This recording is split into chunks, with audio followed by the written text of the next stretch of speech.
My name is Sarah Chen, and I'm standing in the marble lobby of Goldman Sachs at 7:42 a.m. on a Tuesday morning in December.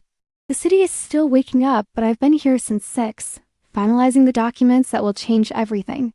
In my leather portfolio sits a partnership agreement worth $4 million, and the name typed across the top in bold letters belongs to my cousin Marcus, the same Marcus who 3 years ago made sure I knew exactly where I stood in our family hierarchy.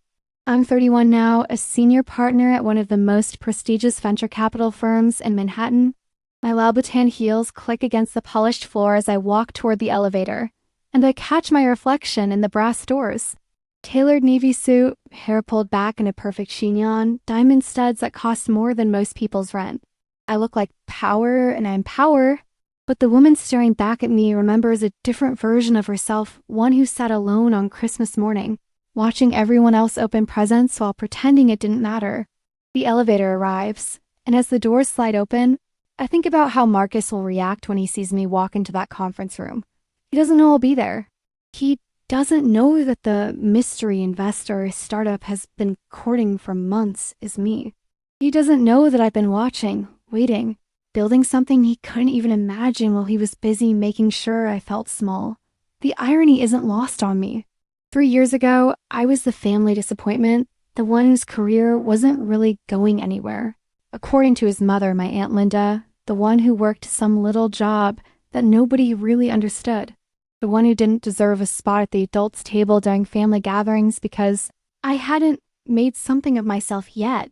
I press the button for the 42nd floor, and my phone buzzes with a text from my assistant. Marcus Rivar's team has arrived. Conference room C is ready. Documents are on the table. I smile, not the practiced smile I've perfected for boardroom presentations, but something quieter, more personal.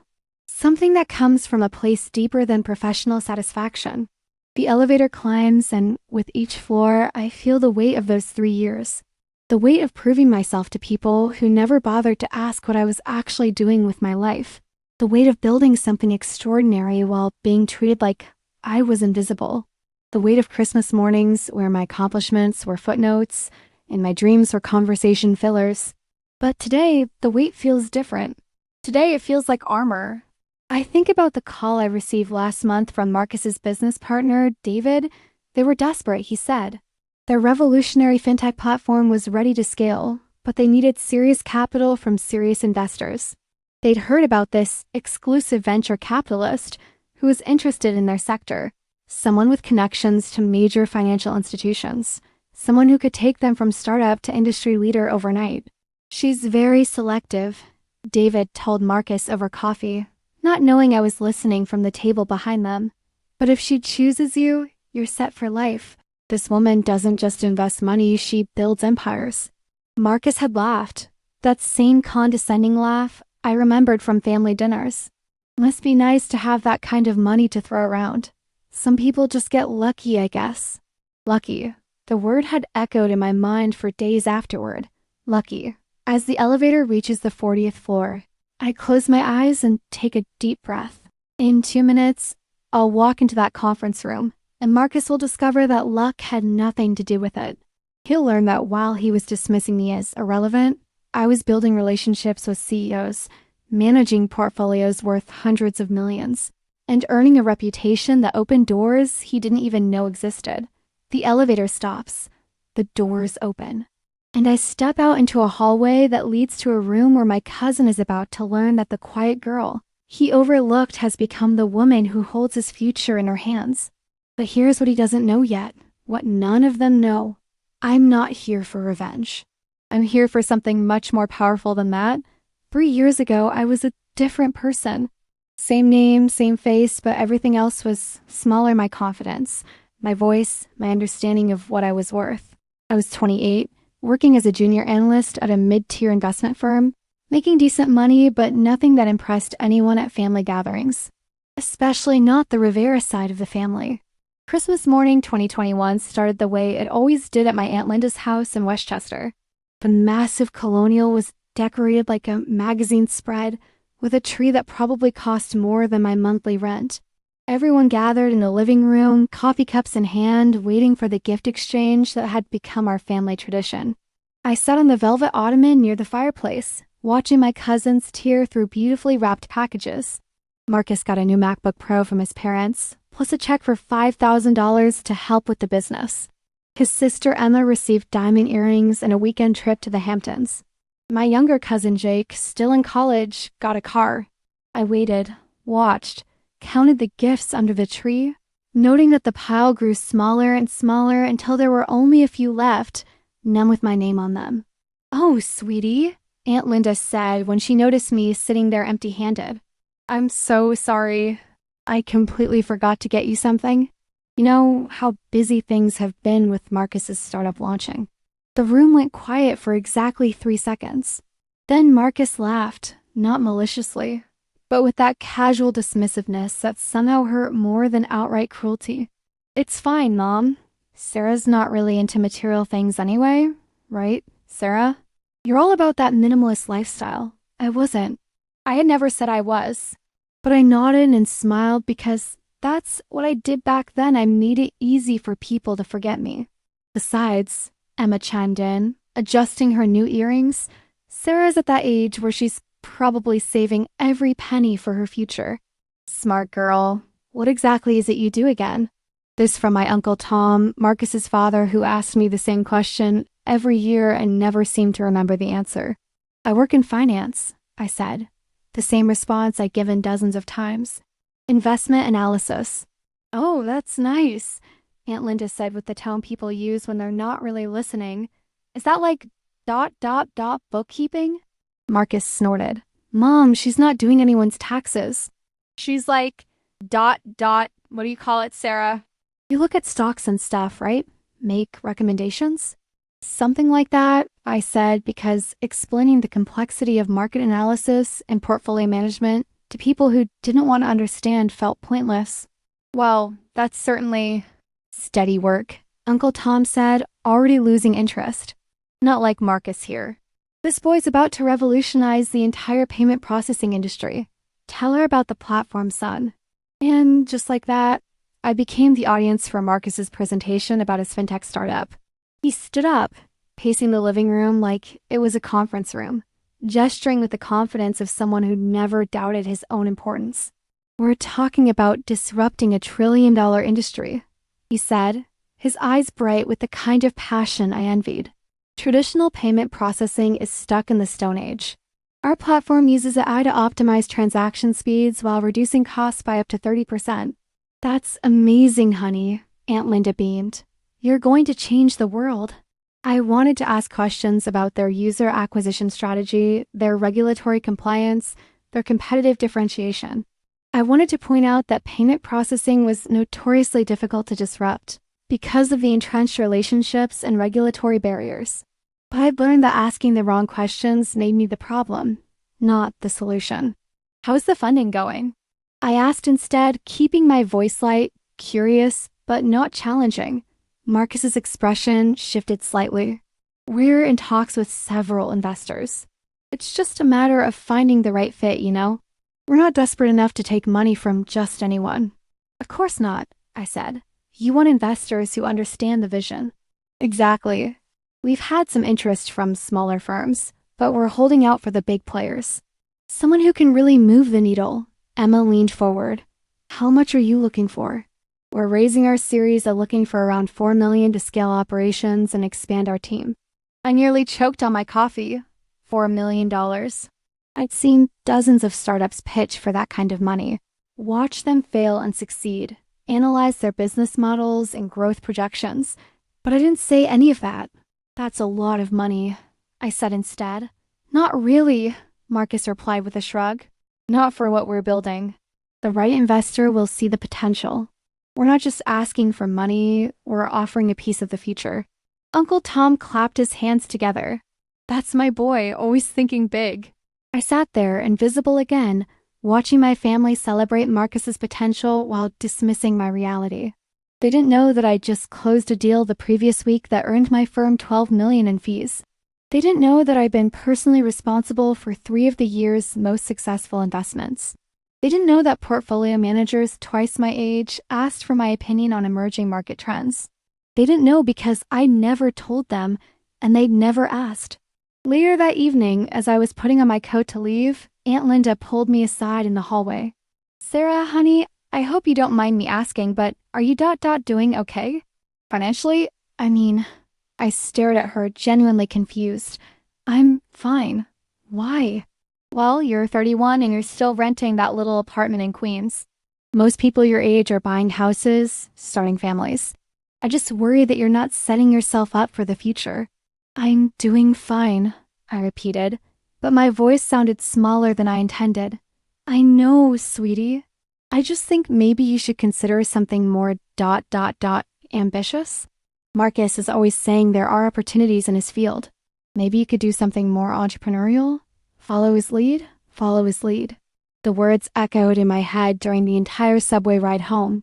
Follow his lead, as if I was lost, and he was the one with the map. I sat in my little apartment in Queens, a beautifully renovated one-bedroom, with Manhattan views that I'd chosen because I loved the neighborhood, and stared at the wall where my MBA diploma hung next to my CFA certification. Credentials that had taken years to earn, achievements that had opened doors, proof of expertise that no one in my family had ever bothered to acknowledge. That night, I made a decision. I was done being invisible, done being underestimated, done making myself smaller so other people could feel bigger. I was going to build something they couldn't ignore. Something that would make them see me not as the girl who got left out of Christmas morning, but as the woman who had been quietly becoming exactly who she was meant to be. What I didn't know then was that Marcus would be the first to discover just how much I'd been hiding. The Monday after that Christmas, I walked into my office at Morrison & Associates with a clarity I'd never felt before. The building was decent 30 floors in Midtown, respectable but not prestigious. I'd been comfortable there, safe in my role as a junior analyst, content to do good work for people who appreciated my skills, even if my family didn't. But comfort, I realized, was just another word for invisible.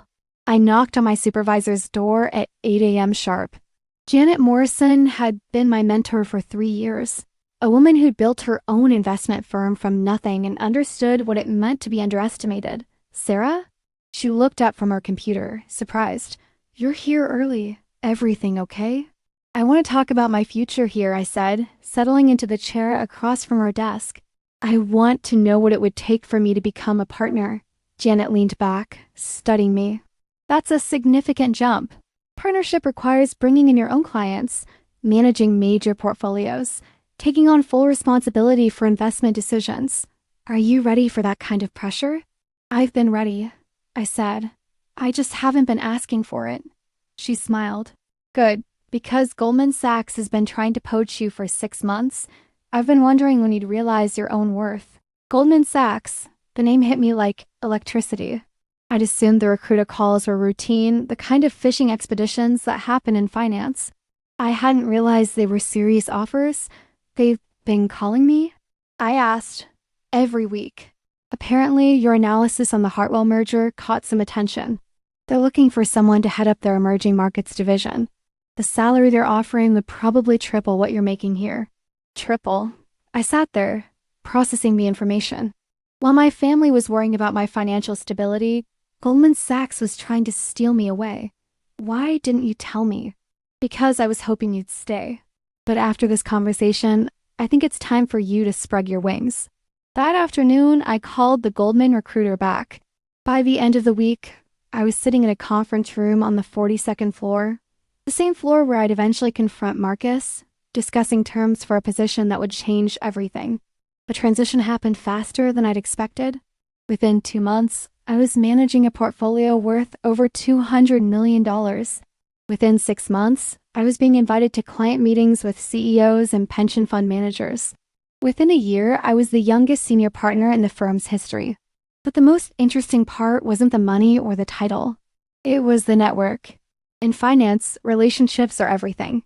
Every lunch meeting, every conference, every charity gala creates connections that can change the trajectory of careers and companies. I attended them all, not as Sarah from Queens who worked in bookkeeping, but as Sarah Chen, the woman who could spot a unicorn startup from a mile away. I met venture capitalists who managed funds worth billions.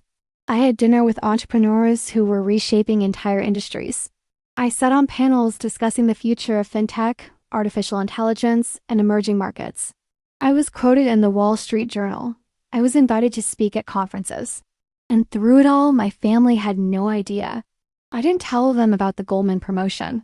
I didn't mention the bonus that was more than most people's annual salary. I didn't share the photo of me ringing the opening bell at the New York Stock Exchange.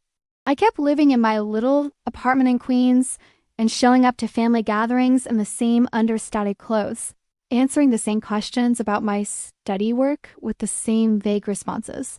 It wasn't spite, exactly.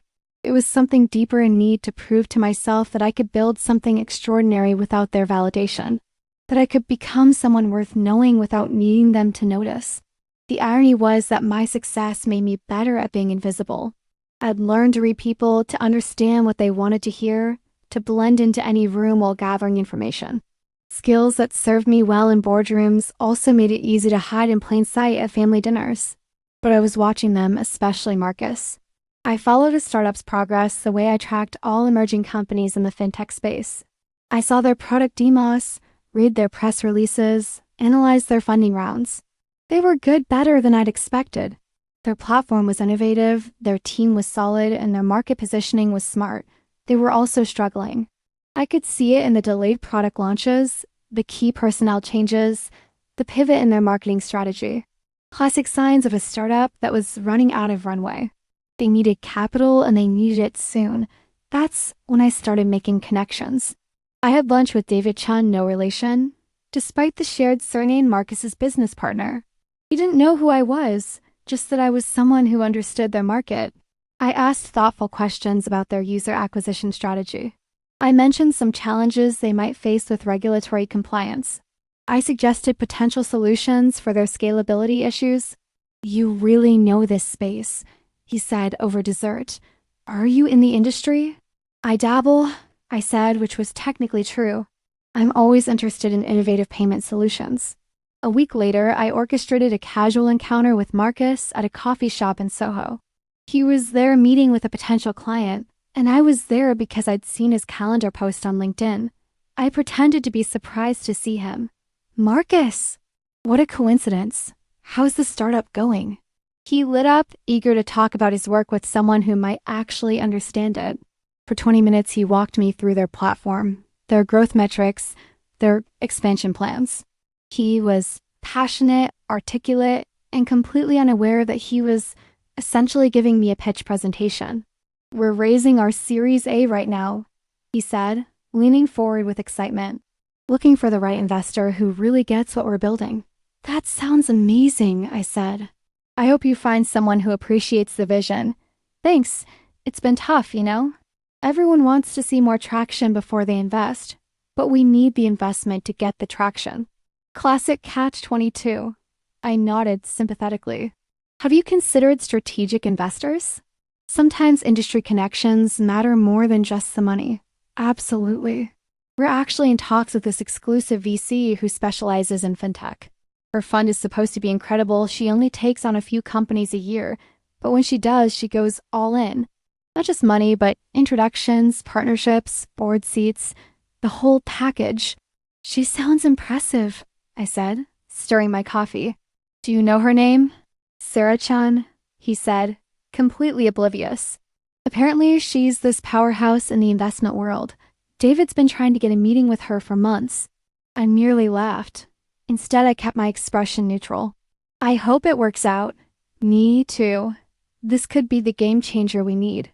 That evening, I sat in my office, my real office, with floor-to-ceiling windows overlooking Central Park, and pulled up Marcus's company profile. Their numbers were solid, their technology was sound, and their market opportunity was genuine. They weren't just a good investment. They were exactly the kind of company I'd been looking for. I called my assistant. "Schedule a meeting with Rivera Technologies. Tell them Sarah Chan is interested in discussing their Series A, the mystery meeting they've been requesting." "That's the one. Conference room C next Tuesday at 9 a.m. "Should I send them any advance materials?" "No," I said, looking out at the city lights. "I think this will be more interesting if it's a surprise." The next Monday, I got a text from my cousin Emma. Family dinner Sunday. Marcus is bringing his business partner. He's so excited apparently. He's about to close a major deal with some big shot investor. Mom's making her famous lasagna to celebrate. I stared at the message for a long moment, then typed back, "I'll be there." What I didn't tell her was that by Sunday, Marcus would know exactly who his big shot investor was. And our family would finally discover what I'd been building while they weren't paying attention. Tuesday morning arrived with a kind of crisp December air that makes Manhattan feel electric. I stood in front of my bathroom mirror at 6 a.m., applying the final touches of my makeup with the precision of someone preparing for battle. Navy Armani suit pressed to perfection. Hair swept back in a low chignon that said serious without being severe. The diamond earrings I'd bought myself last Christmas, not because I needed them, but because I could. I looked like power, but more importantly, I felt like it. My phone buzzed with a text from David. "Team is ready. We're all incredibly excited for this meeting. Thank you for taking the time to consider us." I smiled, slipping the phone into my purse. Thank you for taking the time to consider us. If only he knew. The Goldman Sachs building was already humming with activity. When I arrived at 7:30, I took the elevator to the 42nd floor, my heels clicking against the marble with a rhythm that had become as familiar as my own heartbeat. Conference room C was at the end of the hall, floor-to-ceiling windows offering a view of the city that never failed to remind me how far I'd come. My assistant, Jennifer, met me at the elevator. They arrived 15 minutes ago. Marcus Rivera, David Chen, and their technical lead, Alex Rodriguez. They're reviewing the presentation materials in the conference room. Perfect. Are the documents ready? Term sheet, partnership agreement, and due diligence summary. Everything you requested? She handed me a leather portfolio, the same one I'd been carrying that morning when this story began. Should I introduce you, or would you prefer to make the entrance yourself? I paused, considering. Give me 2 minutes, then bring them coffee and let them know I'll be right in. Jennifer nodded and disappeared down the hall. I stood there for a moment, breathing in the quiet before the storm. Through the glass walls of the conference room, I could see 3 figures hunched over laptops and presentation materials. Marcus was gesturing animatedly, probably running through their pitch one last time. David was taking notes, his expression focused and serious. Alex was setting up their demo equipment. They had no idea that their mystery investor was standing 20 feet away, watching them prepare to meet the girl they'd overlooked for years. I checked my watch. 8:58 a.m. Time to change everything. I walked down the hall, my footsteps measured and confident. Through the glass, I could see Jennifer entering the conference room with a tray of coffee. The 3 men looked up, polite smiles on their faces as they thanked her. She said something, probably that I'd be right in and headed for the door. This was it. I reached for the door handle, took one last breath, and stepped into the room. "Good morning, gentlemen. I'm Sarah Chen." The silence that followed was the kind you feel in your bones. Marcus's coffee cup froze halfway to his lips. David's pen stopped moving across his notepad. Alex's fingers hovered over his laptop keyboard like he'd forgotten how to type. Marcus spoke first, his voice barely above a whisper. "Sarah?" I moved to the head of the table, placing my portfolio down with deliberate precision. "I understand you're looking for a Series A investment. I'm here to discuss terms. But you're..." Marcus started, then stopped, his brain clearly struggling to process what he was saying. "You're my cousin. I'm also a senior partner at Goldman Sachs and managing director of Chen Capital Ventures," I said, my voice steady and professional. "And yes, I'm your cousin. Though I have to say, that's not typically how I'm introduced in business meetings." David found his voice. "You're Sarah Chen? The Sarah Chen? The Sarah Chen?" "I'm the only Sarah Chen I know," I said, settling into my chair. "Shall we begin?" Marcus was still staring at me like I'd materialized from thin air. "I don't understand. You said you work in analysis. I do analysis. Among other things." I opened my portfolio and pulled out the first document. "I've reviewed your business model, your financial projections, and your market positioning. I'm impressed with what you've built." "Wait," Marcus said, holding up his hand. Wait. You're the investor we've been trying to meet for months?" You're the one David's been emailing every week? I looked at David, who was turning an interesting shade of red. Your business partner has been very persistent. I appreciate dedication. But you single quotes, double quotes, Marcus shook his head. You live in Queens. You work at some small firm. You don't have $4 million to invest. The room went quiet again. I could hear the hum of the air conditioning, the distant sound of traffic 42 floors below, the rapid beating of my own heart. Marcus, I said, my voice softer now but no less firm. I haven't lived in Queens for 18 months. I have a penthouse on the Upper East Side. I don't work at a small firm, I am the firm. And $4 million isn't an investment for me? It's a Tuesday. Alex cleared his throat. Should we reschedule? This seems like a family matter. No, I said, turning to him with a smile. This is exactly the right time. Your technology is solid, your team is capable, and your market opportunity is substantial. The fact that Marcus is my cousin doesn't change any of that. I slid the term sheet across the table. $4 million, Series A funding, with an additional $2 million available for expansion capital.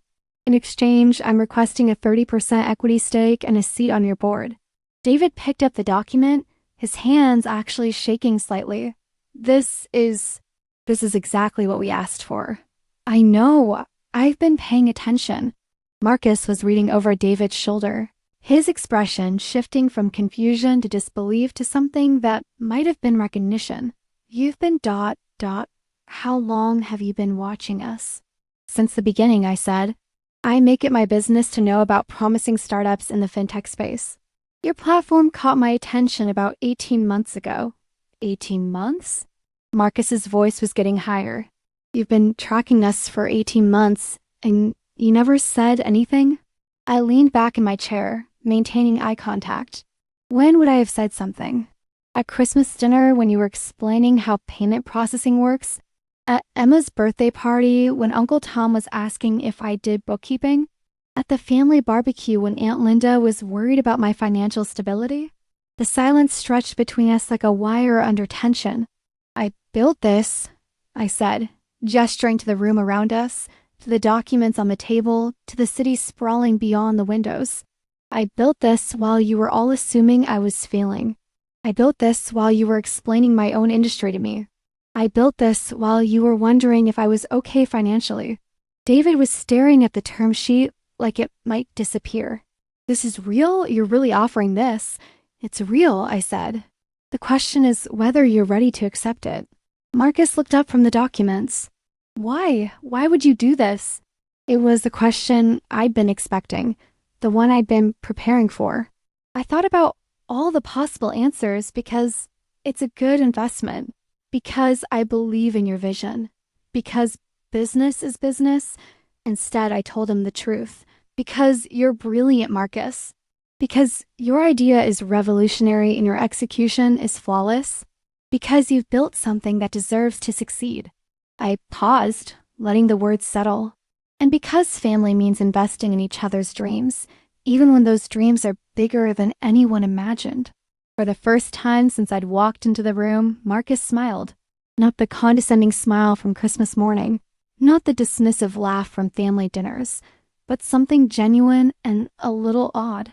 I can't believe this is happening, he said. Believe it, I said, standing up and extending my hand. Welcome to the big leagues. As we shook hands, I caught my reflection in the conference room window. The same woman who'd sat on that ottoman 3 years ago, watching everyone else open presents. But everything else, everything that mattered, was different. I'd stopped being invisible, and I'd done it by becoming exactly who I was meant to be. The paperwork took 3 hours to finalize. 3 hours of lawyers, signatures, and handshakes that officially made me a 30% owner of Marcus's company. 3 hours of watching my cousin process the fact that his family disappointment was now his business partner. By noon, David and Alex had left the building, clutching copies of the signed agreements like they were winning lottery tickets. Marcus lingered in the conference room, staring out at the Manhattan skyline as if seeing it for the first time. I need to call my parents, he said finally. I'm sure they'll be thrilled, I said, gathering my documents. This is what they've been hoping for. He turned to face me. Sarah, I need to ask you something, and I need you to be honest with me. I sat back down, recognizing the tone in his voice. We were about to have the conversation I'd been both dreading and anticipating. Go ahead. Are you doing this to get back at us? At me? The question hung in the air between us. I'd expected it, but hearing it out loud still stung. Is that what you think? I asked. I don't know what to think. 3 years ago, we thought you were struggling. And now you're writing million-dollar checks like it's nothing. Either you've been lying to us or ... double quotes, or what? Or we've been lying to ourselves about who you really are. I stood up and walked to the window, looking down at the tiny figures moving through the streets below. Do you remember last Christmas? When your mother forgot to get me a gift? Sarah, she didn't forget. She forgot, I said, cutting him off. And you laughed? Not meanly, but you laughed because it was easier than acknowledging that maybe, just maybe, you'd all been underestimating me. Marcus was quiet for a long moment. You're right, I did laugh. And I'm sorry. I didn't invest in your company because I wanted an apology, Marcus. I invested because it's a good investment. Because you've built something worth building. But you could have told us. All these years you could have told us what you were really doing. I turned back to him. When would I have told you? When you were explaining fintech to me like I'd never heard of it? When your father was asking what I did for work for the 5th time? When your mother was worried about my financial stability? That's not fair, isn't it? I felt something crack open in my chest. 3 years of careful control starting to fray at the edges. Do you know what it's like to sit in a room full of people who are supposed to love you and feel completely invisible? To have accomplishments that matter, work that makes a difference, and know that nobody cares enough to ask about it? Marcus sat down heavily. We care about you. You care about the version of me that you created.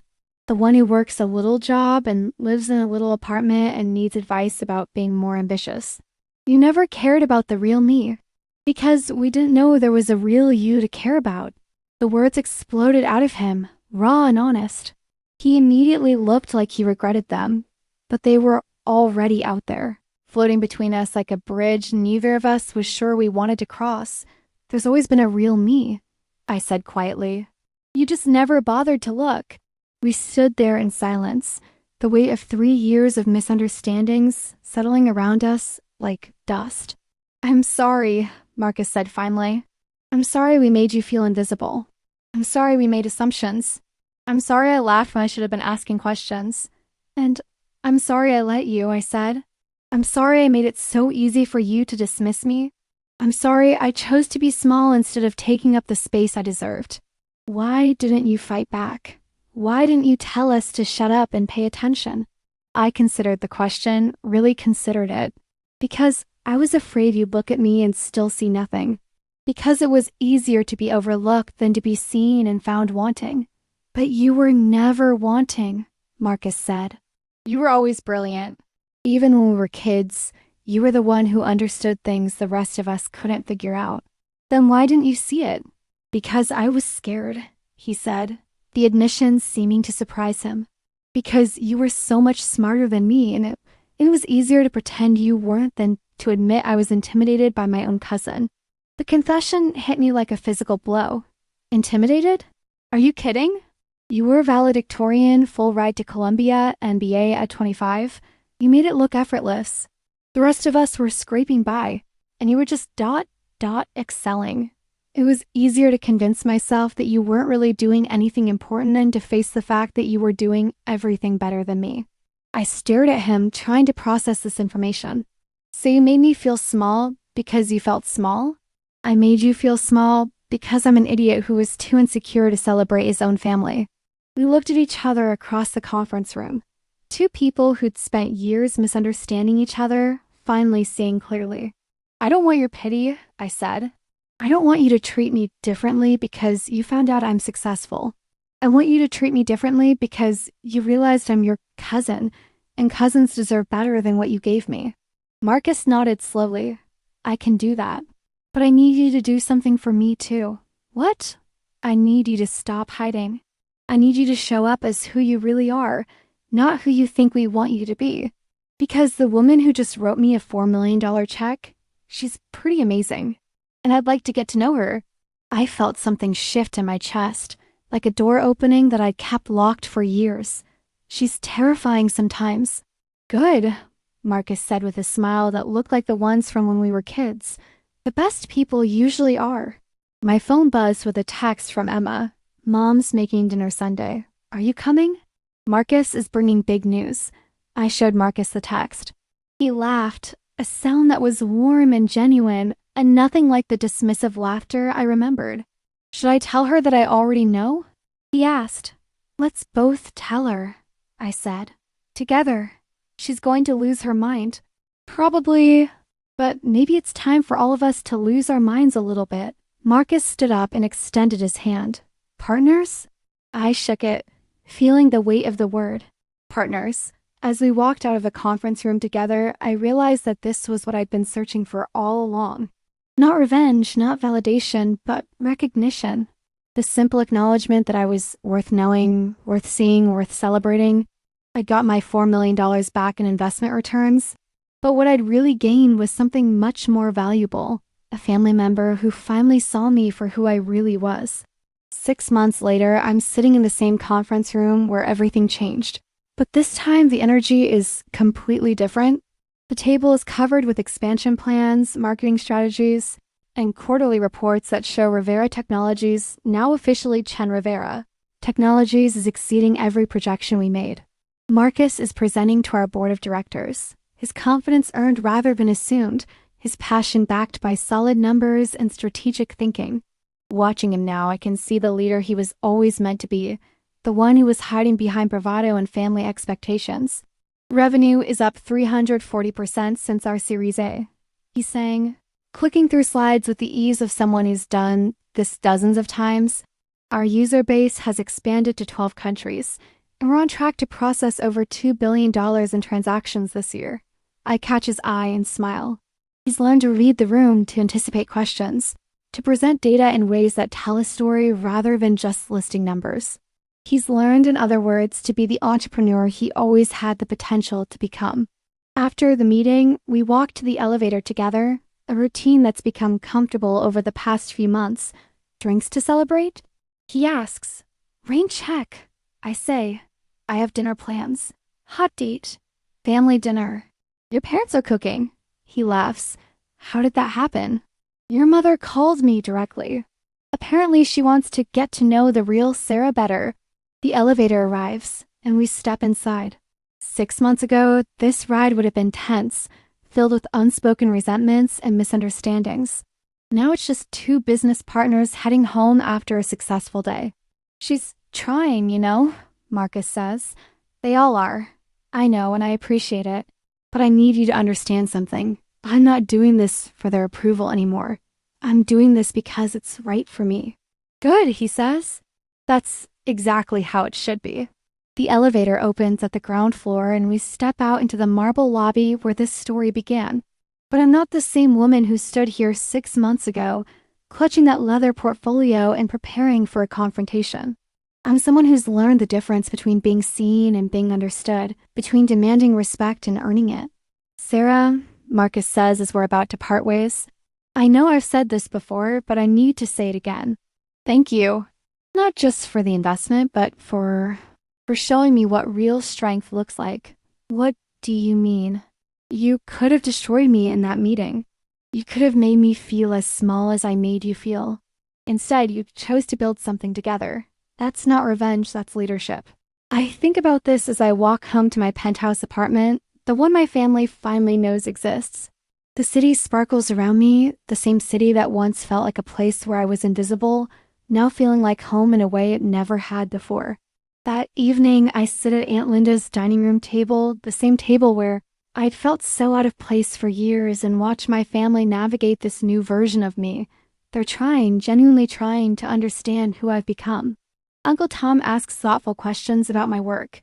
Emma wants to know about the challenges of being a woman in finance. Even Aunt Linda, who once worried about my financial stability, now asks for investment advice. It's not perfect. There are still moments of awkwardness. Still times when I can see them struggling to reconcile the Sarah they thought they knew with the Sarah sitting across from them. But there's something different in their eyes, now not pity or dismissal, but genuine curiosity about who I am and what I've built. I still can't believe you kept it secret for so long, Emma says over dessert. Were you dying to tell us? Sometimes, I admit, but I needed to prove it to myself first. I needed to know that I could build something extraordinary without anyone else's permission or approval. And now, Uncle Tom asks, now I know that the most important validation comes from inside. Everything else is just noise. Later that night, I'm back in my apartment, looking out at the city lights and reflecting on the journey that brought me here. My phone buzzes with a text from Marcus. Board meeting went great. Thanks for believing in me when I didn't believe in myself. I type back. Thanks for finally seeing me when I was ready to be seen. The truth is, this story isn't really about revenge at all. It's about the moment when you stop waiting for other people to recognize your worth and start recognizing it yourself. It's about understanding that the most powerful transformation happens not when you change other people's minds, but when you change your own relationship with your own value. I spent years making myself small, years believing that love meant accepting whatever crumbs of attention and respect people were willing to give me. I thought that if I just worked hard enough, if I just proved myself enough, if I just waited long enough, they would finally see me. But that's not how it works. People can only see what you're willing to show them. And for too long, I was showing them a version of myself that was safe, unthreatening, easy to dismiss. The woman who walked into that conference room 6 months ago wasn't seeking revenge. She was seeking recognition, not from others, but from herself. She was finally ready to take up space, to be seen, to matter. And in the end, that's the only validation that truly counts. To anyone watching this who feels invisible, who feels overlooked, who feels like they're waiting for permission to be extraordinary, the permission comes from you. The recognition starts with you. The transformation begins the moment you decide you're worth knowing, worth seeing, worth celebrating. You don't need anyone else's approval to be amazing. You just need to stop hiding how amazing you already are. The rest, as they say, is just business.